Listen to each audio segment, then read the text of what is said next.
Eh, salut, c'est Rémi de KSP. T'as mal à l'épaule? Ça passe pas? C'est sûrement que la douleur vient d'ailleurs. Viens avec moi aujourd'hui, je t'emmène dans mon enquête avec Jocelyn de Pas de Doigt, Pas de 7A. On va me passer au crible toutes les étiologies possibles de l'épaule pour trouver le coupable de sa douleur. Acromioclaviculaire, épaule raide, cervicale, trouble postural, toutes ces étiologies amènent potentiellement des douleurs d'épaule. Aujourd'hui pour toi, on passe tout au crible pour vraiment trouver le coupable. Étudiant, reste avec nous jusqu'au bout, ça va te permettre de réviser tous les cas cliniques possibles et les tests possibles des épaules. Patient, si tu as mal, si tu galères depuis de nombreuses semaines, cette vidéo te donnera peut-être des petites pistes pour trouver le coupable de cette douleur d'épaule qui ne passe pas. Bonne enquête les amis. Monsieur David, vous ici? Monsieur Rémi Oubriou, c'est quoi, il est arrivé quoi à vos cheveux là? Là, ça fait 4 mois que dans le Nord, on n'a plus de pluie, donc manque d'arrosage. Ouais, moi ça a trop poussé par contre, donc je comprends pas le délire. C'est parce que tu prends des douches.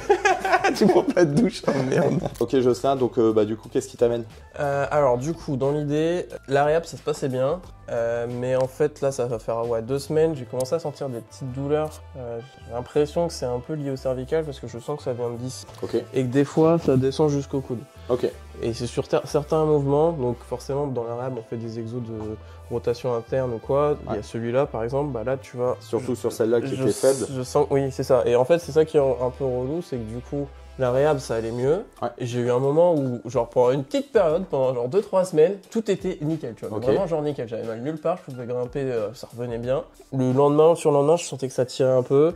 Et en fait, je sentais que sur des mouvements, juste sur des pompes ou quoi, qui normalement font rien du tout, je sentais que ça tire et c'est vraiment une sorte de sensation d'irradiation. D'irradiation. On va voir ça ensemble. Donc du coup, tu as pris une séance de thérapie manuelle aujourd'hui? Ouais, si ça peut aider. On va essayer. Mais bon, vu que tu es monté en kit, on va appeler le SAV. En gros, c'est une branche spécifique de la kinésithérapie. Donc dans tout ça, dans la thérapie manuelle, on va avoir des mobilisations articulaires. Donc vulgairement, le crack. Oh j'étais pas prêt. Mais en gros, on va mobiliser chaque articulation qui va peut-être poser problème. On va faire une analyse globale posturale et on aura aussi tout ce qui va être technique de levée de tension, tissu mou. Et donc, dans un second temps, le but de la thérapie manuelle, ça va être de lever tes restrictions de mobilité, de diminuer tes douleurs pour derrière te remettre le plus rapidement possible vers l'actif et vers les exos de renforcement que tu fais. On va commencer par une rapide analyse posturale, donc on va regarder son dos. Déjà, qu'est-ce qu'on peut analyser chez Jocelyn? Alors ferme les yeux, lève 3-4 fois les jambes, hop. Comme ça? Voilà, ouais, super. On a un pied qui va être un peu plus évasé sur le côté droit, pied droit, un peu plus en ouverture. Ton genou droit, il va être un peu plus fléchi. Ici, c'est beaucoup plus relâche que là. Plus relâche, ok. Ouais. Donc ça, on appelle ça un flessum, ça, on appelle ça un recurvatum. Ok. Après, on va regarder les crêtes iliaques. Qu'est-ce qu'on voit? On voit qu'ici, ma crête iliaque droite, elle va être plus haute. Je ne sais pas si tu le sens aussi. L'omoplate droite, elle est légèrement plus basse. Et après, on va venir prendre ici des repères au niveau des clavicules. On voit au niveau claviculaire qu'on est un peu plus, donc l'épaule, elle est un peu plus en haut à droite que l'épaule gauche. Et je viens regarder ce qu'on appelle au niveau de l'occiput, c'est la base du crâne. En gros, on a un pouce droit qui est plus haut que le gauche. Ok. En haut au niveau du bassin à droite, en bas au niveau de l'omoplate à droite, en bas au niveau de l'épaule à droite et en bas au niveau de l'occiput à droite. Donc là, c'est ce qu'on appelle une chaîne croisée. Okay. Chaîne croisée, c'est synonyme de des problématiques basses qui vont engendrer des répercussions potentiellement hautes. Là, ce qu'on va regarder, c'est on va se pencher vers l'avant, on va regarder un petit peu la mobilité, hop. Donc on regarde un petit peu comment ça bouge, hop, voilà, et on va, hop, regarder un peu de côté. Par contre, là, ce qui est intéressant, c'est qu'ici, on va avoir un petit méplat, donc globalement on doit bien s'enrouler, là on est légèrement plat. Déjà ça nous donne quelques idées. Ok, donc c'est pas encore assez enroulé, hein. Oui, c'est en gros tu as un petit manque de mobilité thoracique haute. Ouais, ça je le savais. Ok, ce qu'il faut savoir c'est qu'un manque de mobilité en extension thoracique haute, c'est un des facteurs qui peut donner des problématiques d'épaule. Ça roule? Donc après on va se mettre sur le dos, je vais analyser ton bassin. Ok. Ce qu'on va regarder, ce qu'on va analyser, c'est la mobilité du bassin à droite, à gauche. Déjà, là, qu'est-ce que toi tu ressens? Tendu à droite, j'aurais dit. Ouais, et quand je pousse ici vers l'arrière... Ça va plus loin à gauche qu'à droite. Ça va plus loin à gauche qu'à droite. C'est-à-dire que là, j'ai une restriction une restriction de mobilité. Ça me résiste ici. On va faire la même analyse sur le ventre. Donc là, ce qu'on va mobiliser, c'est vraiment, je vais regarder la mobilité de ce qu'on appelle le sacrum. Donc le sacrum, c'est une petite pièce qui va être triangulaire. Là, pareil, qu'est-ce qu'on sent? Qu'est-ce que toi, tu ressens? Un raid à droite. Mais c'est marrant parce que du coup, c'est raid à droite, mais ça me fait mal à gauche à l'épaule. J'ai l'impression qu'en fait, j'ai toujours été plus stable raid côté droit. Donc là, déjà, on observe une restriction de mobilité à droite. Ok. Pour ça, on va faire deux trigger points pour relâcher deux muscles qui vont venir. Donc en gros, le but, donc là, on va travailler sur le carré des lombes. Le carré des lombes, c'est vraiment un muscle qui est sur toute la partie latérale, là. Ah oui. Donc en gros, c'est pas hyper agréable. Hein. Non. On va vraiment aller chercher en profondeur. Là. Donc à partir de parfois quelques secondes à une minute, toi tu vas sentir que le muscle va se relâcher. Ok. Donc là on va se remettre sur le dos, on va faire ce qu'on appelle un petit étirement, stretching musculaire sur le pyramidal. Donc le pyramidal c'est vraiment le muscle, le gros muscle de la fesse qui va venir maintenir petite technique de relâchement au niveau du pyramidal. Relâche la contraction, je vais gagner. Tout. Alors mon but c'est de te faire entrer dans un frigo. Et relâche. On va redonner de la mobilité tissulaire avant de redonner de la mobilité articulaire. Et donc là, on va venir remobiliser cette articulation pour te redonner de la mobilité. Donc on se met le côté gauche. Donc là, on va faire ce qu'on appelle une manipulation ostéo-articulaire. En gros, on va positionner l'articulation à la limite de son blocage et lui redonner de la mobilité. Comment tu détermines la limite? Ça, c'est l'expérience. Donc là, ce que je vais venir faire, c'est aller chercher du coup la zone que j'ai envie de manipuler. Et donc là, vraiment, je vais redonner de la mobilité ici. Donc t'inspires bien, tu souffles. Donc là, ce qu'on va venir faire, c'est juste relâcher ce qu'on appelle le muscle iliopsoas. C'est vraiment un muscle ici, là qui va venir gérer. Donc iliopsoas, il va s'insérer sur l'iliaque, le gros os du côté. Le psoas va s'insérer sur la colonne vertébrale vers ta jambe. Voilà, super. Donc là, voilà. Après, on va regarder la mobilité. Plutôt pas mal. Plutôt pas mal. En fait, je l'ai pas mal travaillé, mobilité de hanche. Donc pour je fais une analyse très rapide de tout le membre inférieur. Donc là, ce qu'on voit quand même, c'est qu'on a une petite limitation. À droite par rapport à la gauche? Ah, légère, tu vois. Sur l'interne? Ah ouais, ouais, léger. Tu vois. Donc là, voilà. Et ce que tu vas venir faire, c'est hop, voilà, travailler ça. Ok.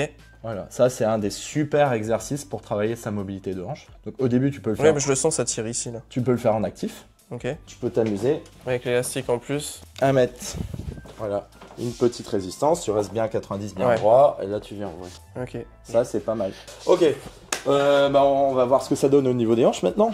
Donc tu peux te rallonger. Sur le dos. Ouais, sur le dos. C'est déjà mieux. Ouais. Alors on va regarder si on n'a pas des petits blocages articulaires. Donc là on a un léger blocage entre ce qu'on appelle le calcaneus et le talus. Donc on va venir juste décomprimer ça.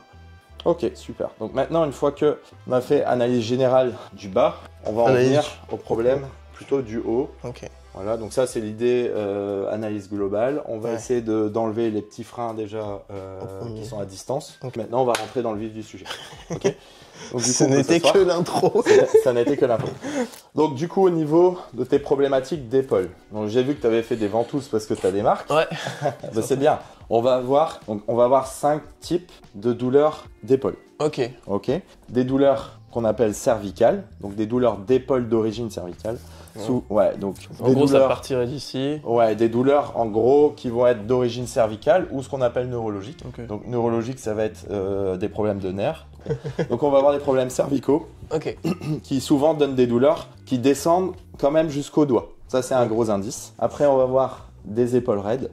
On va voir des épaules instables et on va voir des douleurs de type acromioclaviculaire et donc ce qu'on appelait avant des conflits. Et maintenant, on appelle ça des syndromes douloureux d'origine sous-acromiale. Comment on va faire? Là, aujourd'hui, on va faire un cluedo et on va essayer d'éliminer toutes les étiologies possibles. Ok. Hyper rapidement, je vais te demander juste de lever les bras. Non, donc là, ça va. Il lève les bras dans ce sens-là. Tu vas lever les bras dans ce sens-là. Donc, une épaule raide, c'est une épaule qui est quasiment qui bouge, qui est capable. Genre si je faisais ça. Ouais, voilà, qui n'est pas capable de monter aussi haut. Ta mobilité passive, donc la mobilité passive, ça va être quand je vais bouger moi-même ton bras, va être quasiment égal à ta mobilité active. C'est-à-dire qu'on ne peut pas aller plus loin et donc là, ça va être un problème de type articulaire. Ça n'est pas le colonel Moutarde dans la bibliothèque. Donc, la raide. Ok, c'est pas raide. Ça n'est pas raide. Donc après, on va regarder si c'est une problématique cervicale. Ok. Vu ce que tu décris, je pense qu'on a une partie de l'arme du crime. On va faire ce qu'on appelle un cluster. Un cluster, on le connaît quand on a fait Covid. Un cluster, c'était une zone où tu avais plein de malades. Bon, bah là, le cluster, c'est quoi? C'est une réunion de tests cliniques qui, si on les valide et s'ils sont positifs un par un, on va tendre vers cette pathologie, ça va confirmer la problématique. Donc ici, le cluster, il s'appelle Weiner. Il y a plusieurs tests. Donc, premier test, hyper facile. On regarde le patient. On va demander à ce qu'il tourne la tête à droite, à gauche. Voilà. Donc, on observe vraiment, voilà, son tourné de tête. Ouais. Donc, on va observer vraiment, voilà, sa rotation verticale à droite. J'ai l'impression d'aller moins à gauche. À gauche. En général, on a à peu près tous 80 degrés de rotation. T'en es pas très loin. OK? Ouais. Donc, cluster de Weiner, on a soit de la douleur sur ce test, soit le patient ne peut pas faire plus de 60 degrés. 60 degrés, on est là. Ah oui, ok. Tu peux aller plus loin. Là, je peux aller plus loin. On met un moins devant ce test, ok? Ok. Après, on va faire le test du Sperling test. C'est un peu comme un question pour un champion avec le champignon, le buzzer. Tes douleurs, elles sont côté gauche, donc on va incliner la tête à gauche et comprimer. Est-ce que ça crée des douleurs, des symptômes? Ça tire un peu, côté gauche, ouais. Ça descend dans l'épaule. On va comparer à la droite. Ah, ça me fait rien à droite. Ça te fait rien à droite. Là, on peut mettre un petit plus, ok, sur ce test, le test du Sperling. Donc, on va appeler ça le test de compression-distraction. Donc là, je vais juste venir prendre la tête. Voilà, là, je tracte. Ouais. Là, je comprime. Et donc, logiquement, lorsque je comprime, ça peut reproduire un symptôme. Là, non. Quand je tracte, ça le soulage. Est-ce qu'il se passe quelque chose? Là, pour le coup, non, ça m'a pas tiré plus que ça. On reste allongé. Et donc là, on va faire ce qu'on appelle l'ULNT1 du cluster de Weiner. Donc, on va mettre le nerf en tension. Je vais vraiment ouvrir les doigts. Hop, voilà, tac. Et ce que je vais venir faire, donc je vais venir bloquer ici l'épaule, remonter en abduction. Ah, je le sens direct. Et je viens tendre. Ça tire de ouf là. Est-ce que ça te tire? Ouais. Donc là, on note une petite positivité de test. Donc là, maintenant, on va rentrer un peu plus dans les détails pour voir. Donc, il y a quand même du positif dans les clusters. Ouais. Donc, je vais ajouter des tests spécifiques des nerfs. Ok. Donc, on a vu qu'il y avait 3 nerfs dans l'épaule. Essentiellement 3 nerfs. Ok. Le radial, le médian et l'ulnaire. Ok. Donc là, on va faire ces 3 tests-là. Ok. On va faire, donc ce qu'on vient de faire, c'est l'ULNT1. On va faire l'ULNT2, 3 et 4. Là, mon bras, je le place à 10 degrés à peu près. Ok. Et je vais venir, hop, voilà, je vais le mettre en tension. Ça tire, mais c'est moins... Donc là, on est plutôt sur du nerf, ce qu'on appelle le nerf médian. Ok. Ok, maintenant, tu vas prendre ton pouce comme ça. Voilà. On va ramener ici, hop, le poignet là. Douloureux, pas douloureux? Non, ça va. Pas forcément. Là, j'ai testé le nerf radial. Et le dernier, voilà. On va ouvrir les doigts. Ce qu'on va venir faire, c'est venir te ramener là. Ok. Si on veut voir s'il y a un conflit, on peut pencher par exemple la tête vers la droite pour mettre un peu plus en tension le nerf. Ok. Voir comment ça réagit. Est-ce que ça réagit ou pas? Est-ce que tu sens des sensations douloureuses? Voilà. En fait, c'est là où c'est difficile de dire douloureux ou pas. Je sens que ça tirait. Ok. Dans le poignet, tu vois. On va quand même regarder tes cervicales, on se recentre un peu sur la table. Avant toute manipulation, tout ce qui va être travail sur les cervicales, on s'assure qu'il n'y ait pas des drapeaux rouges. Donc les drapeaux rouges, on les identifie tintive, comme Tintin mais avec un V. Tintive. Tintive. Donc tintive, ça veut dire quoi? Ça va être des risques traumatiques. Traumatique, est-ce que ton épaule elle a eu des traumatismes, des chocs récemment? Non, pas forcément. Avec les scuds, on peut toujours en avoir quand tu souvent décrit une impotence, donc une impossibilité de bouger le bras. Donc là, pas forcément. Après, infectieux. Donc infectieux, ça va être rougeur, réveil nocturne. N, ça va être neurologique. Donc neurologique, c'est perte de force, sensation de fourmillement. Ça, j'en ai eu. Perte de force. Bah, sur certains mouvements. Bah, après, pas au niveau de l'épaule, tu parles. Ouais, au niveau du bras gauche. Bah, ouais, perte de force. Perte de sensibilité. Ça, oui, j'en ai eu un. Okay. Donc, ça, notre cluster de Weiner est un peu confirmé. Donc effectivement, il y a des petites problématiques neurologiques. L'autre T de tintive, ça va être pour tumoral. Ces douleurs, elles sont apparues par inadvertance, de manière insidieuse, sans raison mécanique probable. Et le patient, souvent, il présente un amaigrissement. Je pense que c'est pas ton cas. Le I, ça va être pour inflammatoire. Donc inflammatoire, plutôt des douleurs qui vont se dérouiller avec le mouvement, des réveils nocturnes. Donc ça, je pense que ça va aussi. Et le dernier, c'est vasculaire. Donc vasculaire, on va regarder la couleur du bras, s'il gonfle, Toi, ça a l'air d'être... Une fois qu'on a mis en place toutes ces petites questions, là on passe à l'examen des cervicales, depuis que je parle tout à l'heure. Voilà, je relâche en fait certains muscles de ton cou. Donc là je check étage par étage, je mets mes doigts à chaque fois en dessous de chaque vertèbre. Voilà, ce qu'on appelle les processus transverses, en fait c'est des petites ailes des... Voilà. Est-ce que tu peux revenir un peu vers moi, s'il te plaît? Tu te relâches bien. Je vais m'endormir. Si une personne n'a pas envie de se faire craquer, on va dire, tu auras beau la faire craquer contre son choix, ça va pas t'amener de bénéfices, de soins. Ça va pas la soigner. Donc toi, tu as plutôt une problématique cervicale basse, là. Je sens que c'est plus tendu. Bah, là, j'ai commencé à relâcher vraiment tous les muscles pour vraiment redonner de la mobilité. Ce qu'on voit, tu vois, c'est que là, tu as une facilité de rotation gauche. À droite, je vais moins loin. Que tu ne vas pas à droite. Ok. Donc là, hop, on va se faire une petite manipulation. Donc on redescend le corps, tranquillement, on va sur le dos. Ok. Super. Donc toi, on peut déjà, quand même... En partie, dire qu'il y a un souci cervical, du coup. Il y a un souci cervical, Ok. qui donne des conséquences dans le bras. Ok. On va bien se relâcher. Voilà. Oh. J'étais pas prêt. Voilà. Donc là, on compare les mobilités. Ok. Ouais, on s'arrête à 180 degrés. Hein. Donc là, notre colonne cervicale, on l'a traitée. On a enlevé Madame Blanche dans la salle à manger. Ça, voilà, ça c'est réglé. L'acromioclaviculaire, comment on fait pour la tester? C'est hyper simple. Donc, on peut faire plusieurs tests. On va déjà voir. Voilà, on fait ce qu'on appelle une adduction passive. Est-ce que sur l'adduction passive, tu as des douleurs? Non. Non. Ok, pas du tout. On va faire une abduction résistée. Donc en gros, abduction résistée, tu vas pousser comme ça. Est-ce que tu as des douleurs? Un petit peu. Je vais pousser vers le bas. Je résiste. Est-ce que tu as Comme des douleurs? ça va.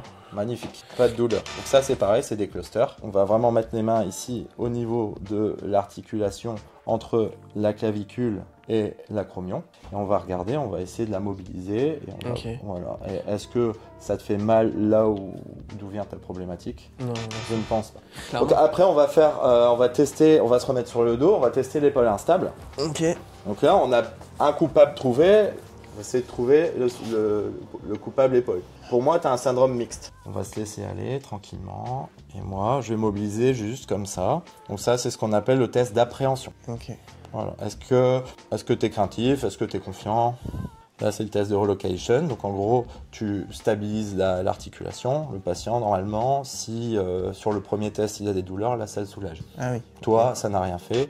Et hop, là, j'enlève ma main. Ça s'appelle le surprise. Ouais. Et en gros, le surprise test, on enlève l'appui de confort et le patient se protège, il a mal. Ah oui, ok. Ça, c'est pas le cas. Donc maintenant, on va regarder. Il y a un deuxième type de problématique, c'est l'instabilité postérieure. On va regarder ça. Pour l'instabilité postérieure, c'est hyper simple. On va venir prendre le bras. Donc, je vais pousser sur l'humérus et venir le mobiliser. Tu vois, je le pousse vers l'arrière et on voit si ça déclenche des inconforts. Pas forcément. Pas forcément. Voilà. Et le deuxième test pour l'instabilité postérieure. Tu vois, tac.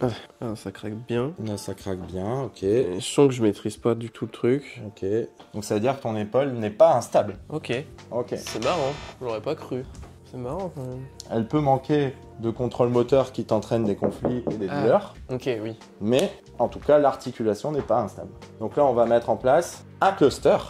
Nouveau cluster. On aime bien les clusters d'épaule pour les conflits. Premier cluster d'épaule, on met ses bras comme ça. Hop, test de Job. Donc Job qu'on peut faire, voilà, ici. On vient m'empêcher de descendre le bras, ok? Voilà. Douleur ou pas? Bah, douleur, ça va, mais j'avais plus de mal à... Là, tiens. par contre, ça me tire. Ah.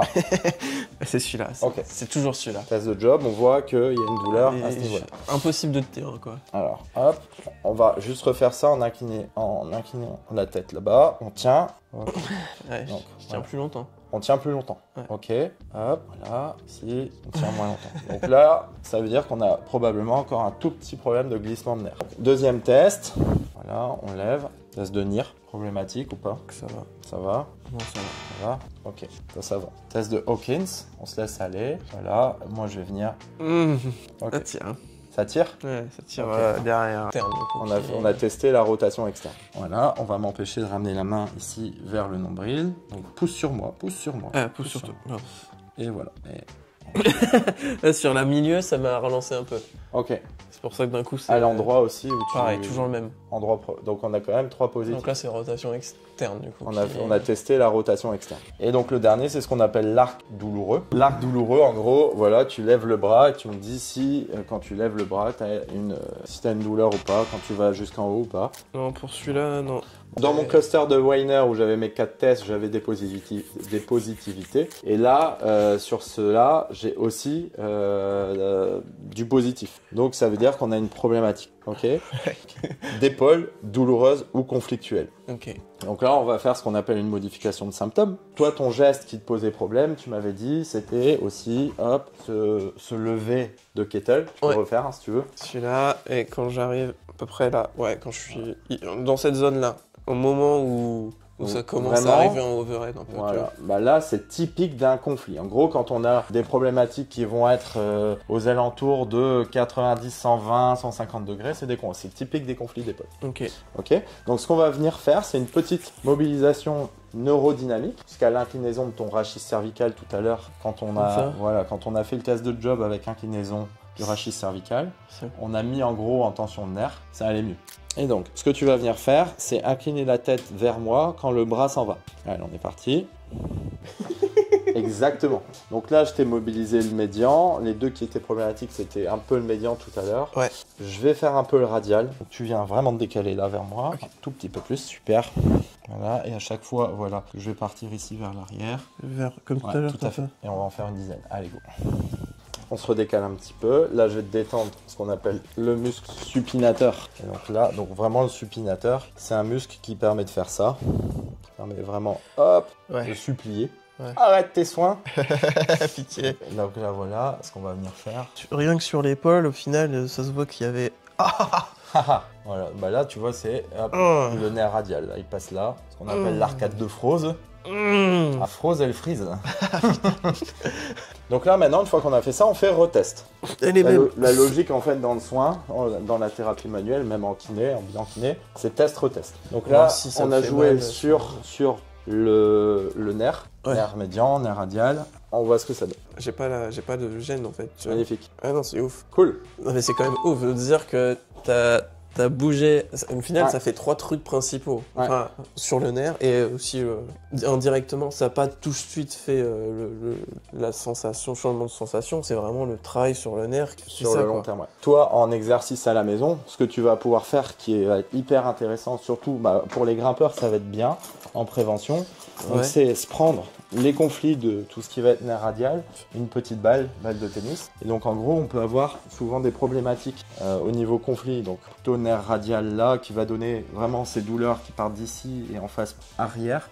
Donc on va avoir ici des tensions au niveau de grand rond, petit rond, triceps, humérus. Ouais, ça ok. Ok. Donc cette zone-là, on va pouvoir... Je fais souvent avec une balle de massage. Justement. Alors ça, c'est hyper important. Mais j'ai du mal à trouver le bon endroit en fait. Voilà, dans cette zone-là. Tu viens le mettre légèrement en tension. Ok. Et du coup, en fait, c'est vraiment essayer d'aller chercher là où je suis à peu près dans la zone, quoi. Ouais, ok, je vois. On peut travailler un petit rouleau de massage sur le triceps, très rapide, pour redonner un petit peu de mobilité au niveau des roller form. Ouais, j'en ai tout simplement au sol. T'es là comme ça, avec un peu de poids de corps, mais pas trop. Et après, ce qu'on peut venir vraiment faire, ça va être de retravailler tout ce muscle supinateur là. Ouais, avec la balle. En fait, ce que tu m'as fait pour vraiment désensibiliser un peu le nerf, du coup, c'est ça. Okay. Donc ça, c'est une première chose. Tu me posais la question du neurodynamique. Donc le neurodynamique, on va pouvoir le faire de 2 façons. Donc pour le médian, on se met comme ça. Ouais. Ok. Paume de main vers soi. On bascule la paume de main. Ouais. Voilà. Et donc, ce qu'on va venir faire, incliner la tête. Ah, c'est vers le... Et donc, le deuxième, hop, c'est celui que je t'avais montré. Donc, on vient vraiment ici, voilà, prendre son point. Ok. Cette fois-ci, on va vraiment ramener une flexion de poignet maximum. Ouais. Et là, on vient travailler... Donc, quand tu vas derrière... Quand tu vas derrière, tu t'inclines vers la gauche. Je vais derrière, je m'incline vers la gauche, après je reviens. Pas mal aussi, ça va être de faire un petit étirement, un petit exercice de freinage sur le côté. Donc là, tu vas te mettre sur le côté droit. Je te rends ta balle, tu me donnes une plus grosse balle, cool. Et donc là, ce que je vais venir faire, je suis là, et là, je viens freiner tout doucement, tout doucement, tout doucement, tout doucement. Je ralentis la descente. Ouais, tu ralentis la descente. Ok. Voilà. Avec un petit poids du coup tu fais ça. Avec un petit poids, ouais. Et vraiment là tu viens travailler. Ouais, je sens que ça travaille au niveau de l'omoplate un peu aussi. Ouais. Ok. Ok. Renforcement des muscles du cou, ça peut être bien aussi. Ouais. Et donc à la maison, comme je sais aussi que tu travailles un peu sur l'ordinateur, ouais. Il y a des auto-exercices qui sont plutôt pas mal. Ça va être avec élastique ou serviette avec aussi. Serviette ou élastique. Ouais. Et ce qu'on veut, c'est vraiment aller chercher le menton le plus haut possible et on vient. Ouais, parce que de toute façon. Ok. Et le pigeon. Devant derrière. Traction cervicale, ça c'est excellent. T'as l'air débile, mais par contre ça fait du bien. Tout le monde le fait dans la voiture en écoutant Booba. On va juste refaire un petit test de job assis, là, celui qu'on a fait là, ou tout au début. Debout. Debout. On peut le faire debout. Voilà, tac. On m'empêche de descendre ici. J'ai plus de mal à. Tu vois là, ouais, tout à l'heure je pouvais. Là, en fait, je sens que ça me gêne encore. C'est tu vois, mais par contre, je peux résister celui-là. alors que tout à l'heure. Tout à l'heure, tu tenais pas. Ça a lâché tout de suite. Comme si le cerveau me disait non, c'est mort. Alors que là, enfin, peut-être pas le cerveau, mais en tout cas, le message que j'avais, c'était tu peux pas tenir. Alors qu'en fait, je pouvais tenir aussi. Enfin, et là, tu peux suspendre une kettle. Ce qui est bien en thérapeutique, on prend un mouvement initial. Voilà. On essaye de trouver le. Est-ce qu'il y a une douleur ou pas? On met en place des hypothèses, inclus dos, ici. Tac, tac, tac, tac, tac. On lève les possibilités. Une fois qu'on a levé les possibilités, on reteste le mouvement douloureux. Okay. Et donc, petit dernier conseil quand même pour les conflits d'épaule et les conflits cervicaux, ça va être du retravail de mobilisation thoracique. Ouais. Là, je vais te faire une petite manip. Tiens, mets les mains dans le cou. Je lâche. Laisse-toi aller vers moi. Voilà. Donc là, ce qu'on vient faire, c'est redonner de la mobilité vers l'extension. Et donc ça, c'est tout ce qui va être du travail Superman, Cobra et Cobra, il était en plus dans les exos qu'on dans les exos qu'on a donnés et aussi tout ce qui va être juste travail aussi, tout simplement, du petit freinage d'épaule avec un tapis. Ok. Ici. Ah oui, et tu vas arrière, oui. Ouais, je le faisais sur le... sur l'expiration. Oui, tu descends. Et en même temps, ça travaille ta mobilité d'épaule. Je le faisais sur le foam roller, mais le doux, tu vois. Ça va dessus. Peut-être un peu too much. Roulé, une serviette, serviette, ça marche bien. En fait, il faut que je sois juste un peu surélevé, c'est ça. C'est ça. Voilà. Bon, c'est cool parce que franchement, c'était... magique. Bah, en vrai, c'est ça qui est frustrant, c'est que tu sais qu'il y a un truc qui te bloque tout seul, tu sais qu'il y a quelque chose, tu sais que c'est lié un peu à tout ça, à peu près. En tout cas, je le savais. C'était certainement lié à ça, et que du coup, c'était aussi potentiellement avec mes déséquilibres ailleurs, mais en vrai, quand tu commences à le travailler et qu'au bout de 3 quarts d'heure, tu te dis « Ah, bah en fait, ça va, je peux recommencer à faire mes trucs, quoi, en fait. Je peux recommencer à faire mes... » c'est pour ça que c'est ce que j'ai expliqué, c'est que la thérapie manuelle et l'ostéo-éthiopathie, c'est cool sur les thérapies manuelles parce que ça vient chercher lever des tensions, lever des blocages. Voilà, écoute. C'était cool. C'était cool, hein? Ouais, c'est trop bien, cool. je peux refaire mes... tu peux lever les bras. Je peux lever les bras. Non, mais franchement... Tu peux encourager le PSG pour la Coupe de France.